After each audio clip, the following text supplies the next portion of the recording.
The first time I tried to quit vaping, I told myself that it was like a mountain that I had to climb over.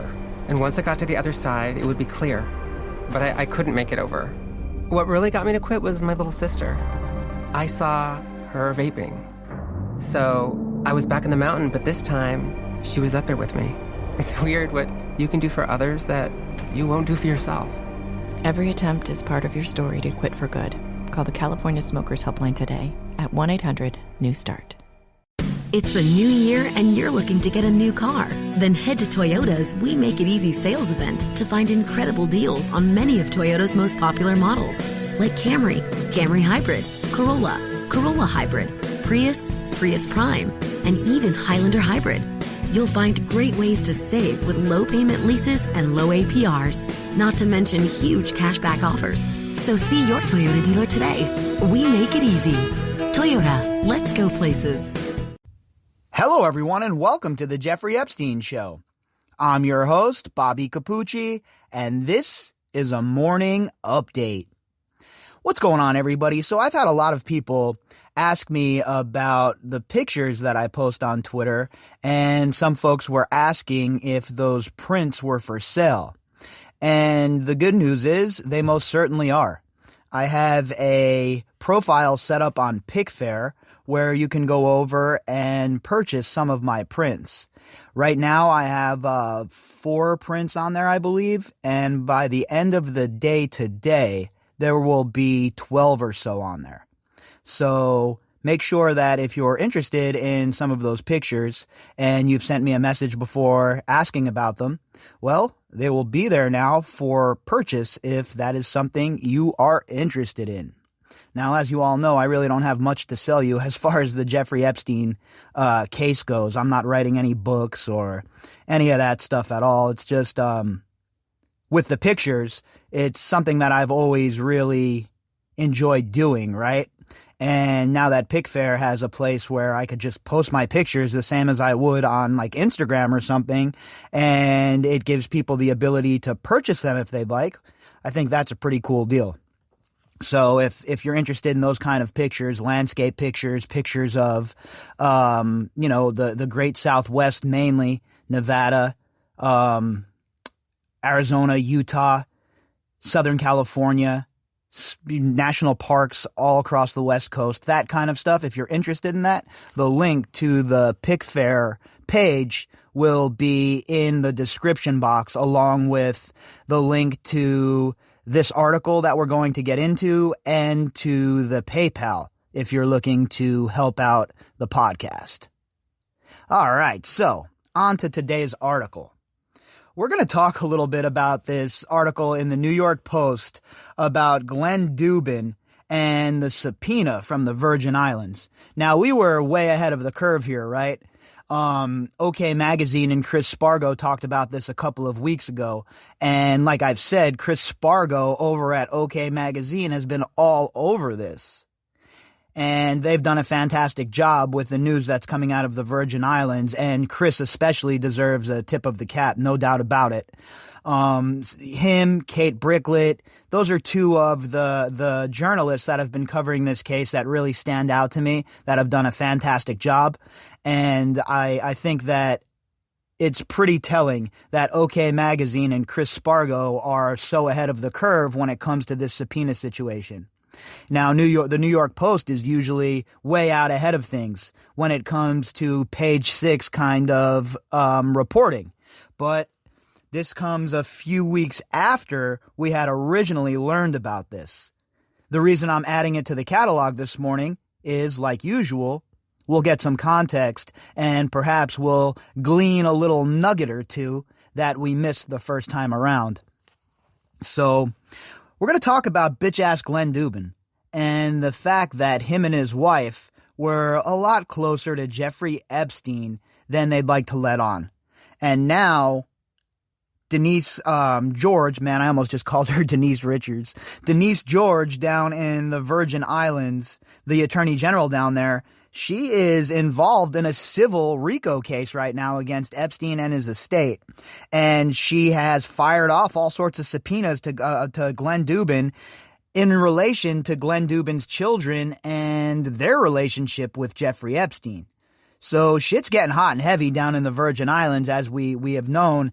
And let me tell you what, as much as I'm not a fan of Denise George looking for that money grab, I am a big fan of the way she has pursued this. I'm a big fan of her firing off a grip of subpoenas, and I want more, right? I think that not only subpoenas, there should be some indictments down there, and she should arrest some people. That would be fantastic. Let's turn this civil racketeering case into an actual criminal RICO case down in the Virgin Islands, and then have 2 concurrent RICO investigations running at the same time. Boy, that would be fantastic, and that certainly would make up some ground that they had lost throughout these decades, huh? All right, so our article, New York Post, headline: Jeffrey Epstein case subpoena seeks documents related to billionaire Glenn Dubin's kids. Author Isabel Vincent. Now, let's just pump the brakes right away. Imagine being Glenn Dubin and his wife and having your kids embroiled in this whole entire brouhaha. You are supposed to protect your children from shit like this. Not have them hang out with Uncle Jeffy. Not have Uncle Jeffy have a trust in their name. Not have Uncle Jeffy as the Godfather. And certainly, the last thing you want is your children's names being brought up in an investigation into one of the most prolific pedophiles in the history of America. Talk about a failure as a human, and talk about a failure as a parent. It just goes to show you all the money in the world, all of the status in the world, doesn't mean shit if you're a douche. U.S. Virgin Islands prosecutors are demanding billionaire, MoMA benefactor, and board member Glenn Dubin turn over all communications that his friend Jeffrey Epstein had with Dubin's 3 children. It's gross, right, to read that. I know I have a penchant for being a sarcastic person when it comes to this stuff, and I think that is the proper measure when we're dealing with these people. But at the same time, it's spine-tingling and gross and chilling to think that your children would be involved in a subpoena that has to do with Jeffrey Epstein. Now look, I'm not a parent. I don't have any kids. I have 4 dogs. Those are like my kids. And I wouldn't let my dogs spend a minute with Jeffrey Epstein. Never mind my children. And then you want to add a little whipped cream on top of that banana split? Oh yeah, now your kids' names are being brought up in legal documents, subpoenas, that have to do with Jeffrey Epstein's criminal enterprise.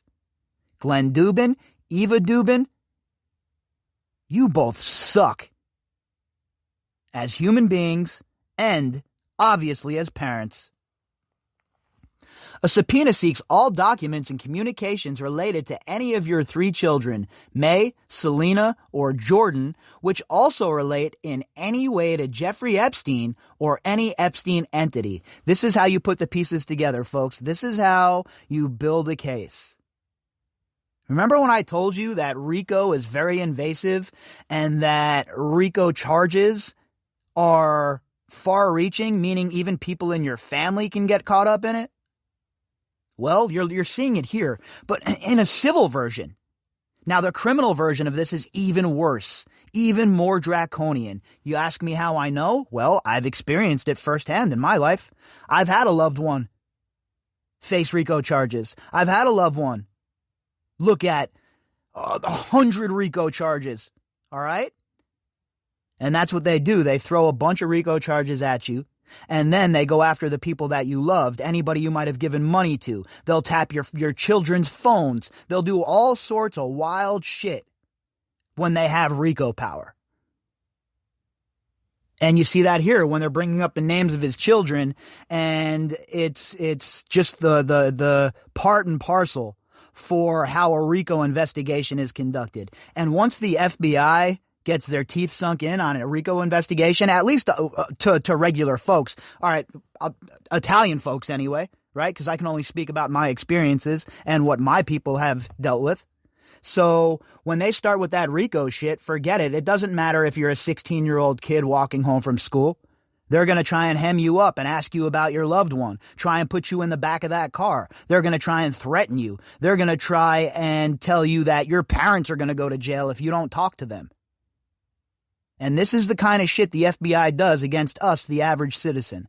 But when it comes to bitch-ass mother effers like Glenn Dubin and the rest of this posse of scumbags, they don't get that kind of treatment. They get overlooked. They get lost in the sauce. They get moved around in the system. But me or you or your loved one, forget it. They get involved in bookmaking? Well, they're looking at 7 years, 7 prime years taken away from them and from them and their families. Meanwhile, Jeffrey Epstein, 13 months? I'll just say right now, straight up, point blank period, F the FBI, okay? They're a bunch of scumbags. They're corrupt. The whole organization is corrupt, in my opinion. The island's attorney general is probing alleged racketeering by the late billionaire pedophile and has issued subpoenas to numerous Epstein associates, including lawyers, accountants, and bankers. Now, again, I really wish that we'd see this in the SDNY.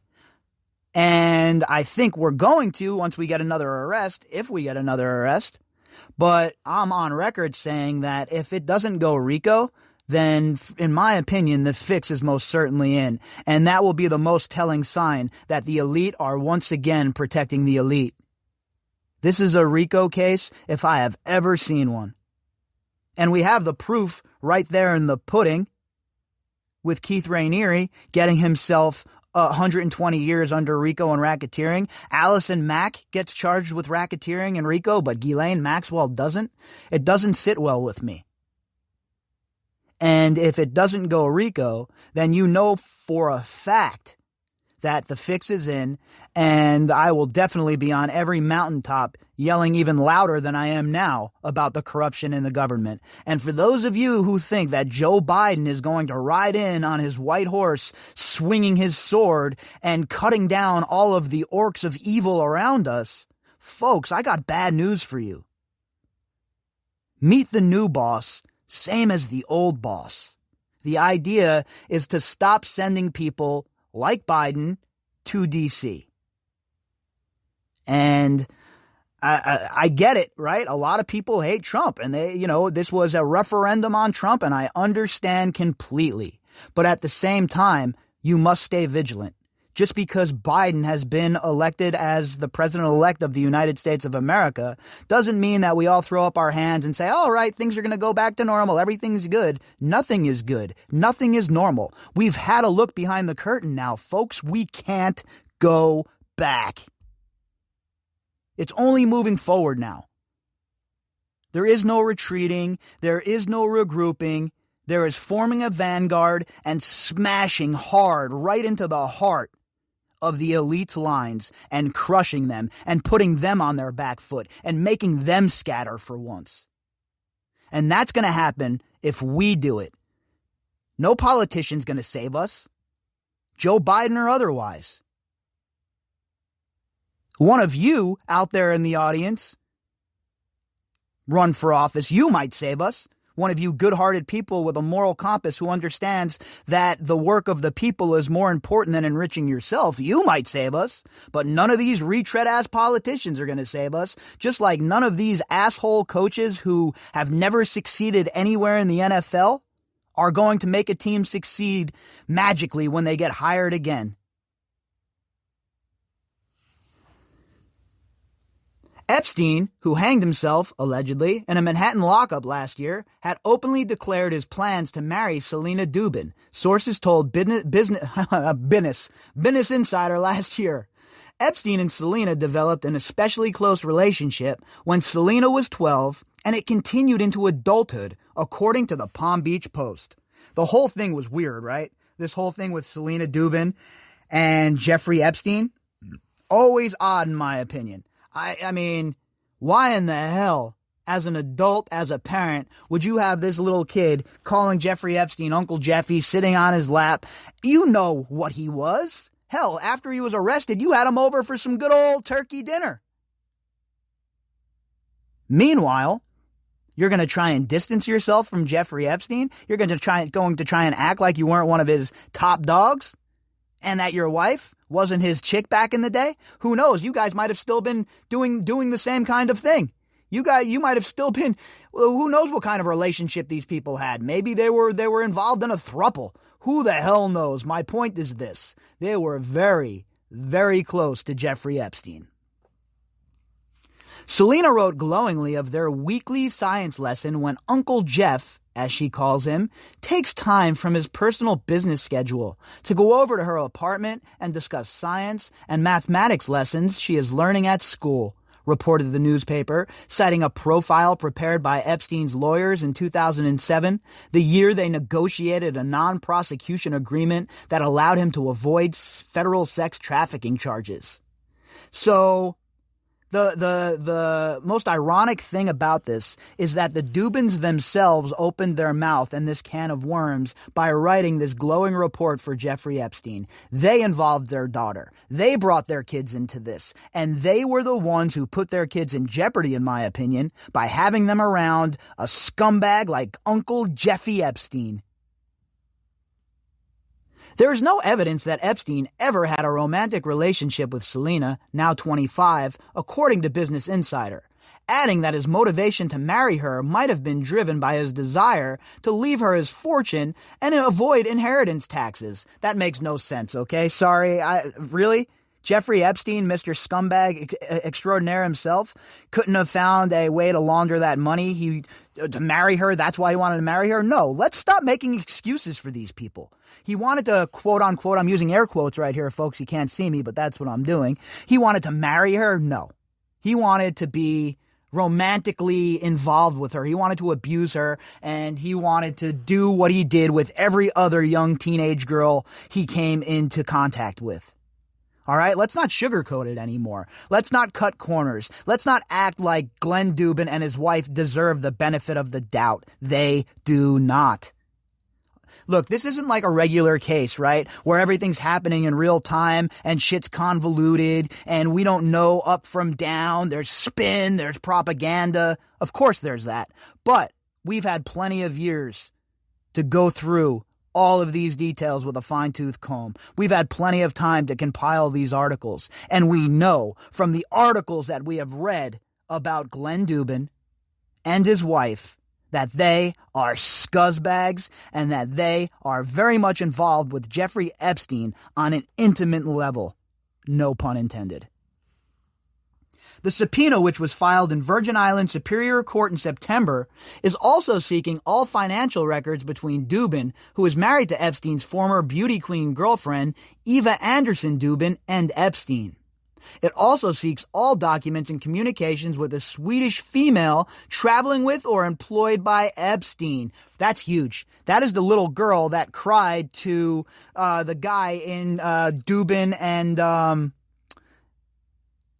Eva Anderson's kitchen, right? The little Swedish girl that we've talked about that we always wondered what the hell happened to this kid. Well, she is also involved in this, and they're asking for documentation that has to do with their contact with this unnamed 15-year-old Swedish girl. Who in the hell is this poor kid, folks? Where is she? What has become of her? And I can only hope that she is doing okay now. Court papers unsealed a day before Epstein's death last year included allegations that a 15-year-old Swedish girl was held against her will on Epstein's compound in the Virgin Islands. The girl allegedly told her story to Ronaldo Rizzo, a chef who worked for the Dubin family, according to court papers. Now remember, this isn't just hearsay. This isn't just shit thrown at the wall. That's for other people involved in this Jeffrey Epstein case to do. That's an adventure for them to take you on. We don't do that here on this podcast, okay? Our work speaks for itself. Everything we talk about is in the newspapers and based on court documentation. When I go hard on somebody here on the podcast, you better damn believe there is a reason, folks. And that is exactly what we have here with the Dubins. All of this stuff is court documented. This man gave this statement under oath, and it's obvious that the Dubins are being protected right along with Jeffrey Epstein, but they shouldn't be. Our prosecutors and our justice system should be big game hunting right now. Both Dubin and his wife, who dated Epstein for 11 years, have vigorously denied any knowledge of Epstein's wrongdoing. A spokesman for Dubin refused to comment last week. And let's not forget also, okay, the 500-pound gorilla in the room. Not only is Dubin accused of all of this nonsense, okay? Let's not forget what Virginia alleges happened to her at the hands of Glenn Dubin when she was trafficked to him. All right? Let's keep that in the forefront of our mind. And the scumbags who have been mentioned by Virginia as people who have actually partaken in the abuse, those people all need to be brought in under the auspices of this grand investigation. They all need to be spoken with. Those aren't allegations of stealing a bologna sandwich or, you shoved me in the street. These are serious allegations that need to be looked into. And Glenn Dubin, my friends, is setting himself up for a huge fall from grace, in my opinion. In addition to Dubin, a subpoena in the Epstein case has also been served on billionaire Leon Black, who is a member of the Museum of Modern Art's board of directors along with Dubin. Fellow travelers, huh? And what do you think? It's just a coincidence that all of these scuzzbags are in the art world or the modeling world or the world of finance? No. These people have been scummy since the start of time. I mean, look, I'm not a religious guy, right? That's not my thing. But I will tell you this. I believe that Jesus was a real man. And who did he get pissed off at, right? The bankers. The only people he ever got pissed off at? Flipped over their table, the whole flip. And that's because bankers, even since before Jesus was around, have been scumbag shitbirds who have done nothing but destroy the poor populations that they're in charge of lending to. And Glenn Dubin and Leon Black and the rest of the pieces of shit that come from that world all deserve the karma train that has just left the station, that is barreling towards them at light speed. In January, Virgin Islands Attorney General Denise George sued Epstein's estate, alleging violation of the Virgin Law's civil racketeering law. And that's what I was talking about earlier about the civil RICO case. That's what she's engaged in here, folks. And she's engaged in a Mongolian type of campaign of scorched earth, right? She's trying to be Genghis Khan and stand atop all of these skulls when she's done. But my question is, why is it just civil? Let's move it out of the realm of civil and move it into the criminal realm down in the Virgin Islands too. Because I've said a million times on this podcast, I don't care how these people end up in jail. I don't care if it's financial crimes or crimes due to their participation with Jeffrey Epstein. All I care about at this point, folks, is justice.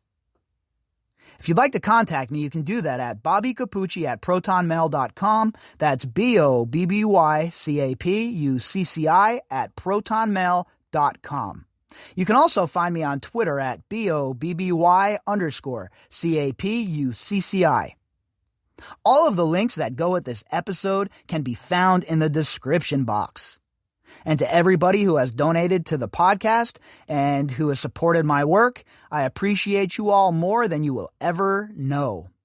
All right, everybody, we will be back tonight for sure with a daily drop. Last night, way too tired after UFC, and I figured, you guys could go a night without hearing me whinge. All right, folks, so until later on, I hope you all enjoy your Sunday. That was another way I would smoke once an hour. That didn't work either. All that would happen at some point of the day, I would end up doubling up. Other ways that I tried to quit was I stopped buying cigarettes totally. But if I took 3 puffs off of 15 friends, those didn't count because they weren't my cigarettes and they weren't full cigarettes. I went through a lot. Every attempt is part of your story to quit for good. Call the California Smokers Helpline today at 1-800-NEW-START. Hey, we haven't even pulled away from the drive-thru and you're already digging in the McDonald's bag. Aw, babe, just a few. All right, I guess I can't blame you. Pass me some, too. The smells too good to get it all the way home meal. There's a meal for every moment at McDonald's. And now your favorite spicy chicken McNuggets are back. Get a 6-piece spicier classic for just $2.50, only at McDonald's. Price and participation may vary. Cannot be combined with any other offer or combo meal.